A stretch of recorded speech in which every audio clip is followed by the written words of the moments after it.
Намын шинжлэлээс Монголын шинжлэл рүү урагшилсаар. Ер нь бол одоо Монголоос сонсогддог аяны 2 дахь ажил эхлэх гэж байна.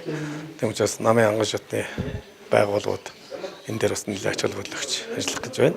За бид нэр бол энэ намын шинжлэлийн бодлого цаашаа одоо бид нэр энэ улс төрийн акцууд нь бол зөв зөвтэй явах эхэлнэ. Эндээс эхлэх байгаа гэж ойлгож байна. Тэгэхээр намынхаа анган шатны өөр байгууллагуудад очиж намынхаа гишүүдэд энэ өнөөдрийн шинжлэлийн бодлогыг одоо зөвөр ойлгуулж цааш нэрд асуудал эхлэх нь зөв бахаа гэж ойлгож байна.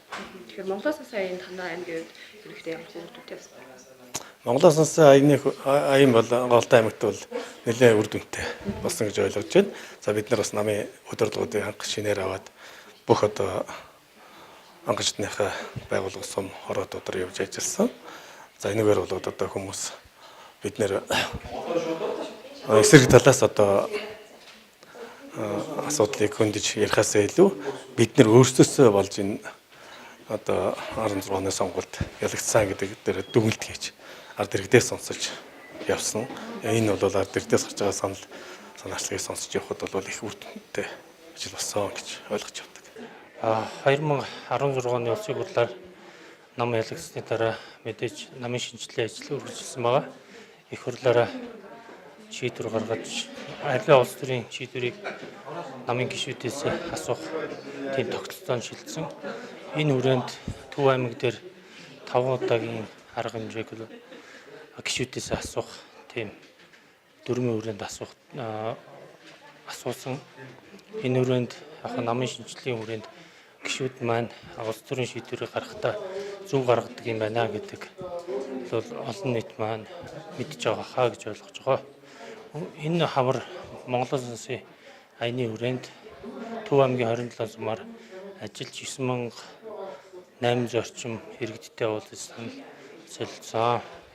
Энэ хүрээнд намын анхан шатны байгууллагыг бэхжүүлэх, тэнд шаардлагатай байгаа мэдээллийг хүргэхэд голцоо төлөхөө ажилласан байна.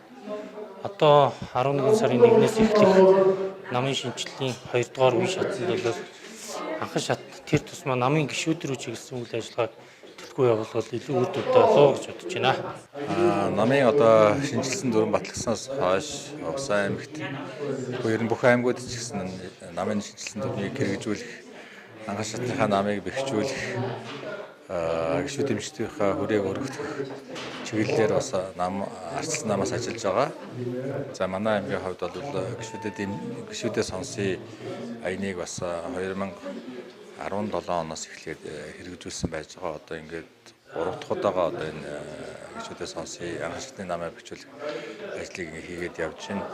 Ерөнхийдөө бол бид нэр гол ажлаа юунд чиглүүлж байгааг бол гишүүд дэмжигчдийнхаа одоо бүртгэл мэдээллийн баазыг одоо судалгаа гаргаж гишүүд дэмжигчдэд бүртгэлжүүлэх, шинээр одоо гишүүдийнхээ тоог нэмэгдүүлэх, за бас гишүүд дэмжигчдийнхээ итгэл урмыг сэргээх, намынхаа шинэ дүрмийг хэрэгжүүлэх талаар гишүүд дэмжигчдэд одоо шинэ дүрмийнхээ үзэл санааг одоо хүргэх талаар болон ажиллаж байгаа.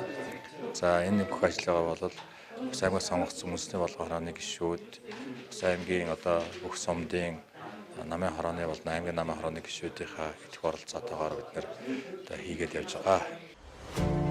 Намын шинжлэлээс Монголын шинжлэл рүү урагшилсаар. Арчилсан намын шинжлэл, үжил баримтлал, үндсэн дүрм, бодлого үйл ажиллагааг намын бүх шатны байгууллагуудад хүргэх, намын байгууллагуудын үйл ажиллагааг идэвхжүүлэх, шинжлэх аян эхлэх гэж байна. Бид Монголоос сонсын аяныг орон даяар зохион байгуулж, нийт 150 мянган гаруй иргэд гишүүдэн сонссон юм. Аяны үргэлжлэл болж ардчилсан намын 180 мянган гаруй гишүүдэн сонсож, намын шинжлэл үргэлжилнэ. Намын шинжлэлээс Монголын шинжлэл рүү урагшилсаар.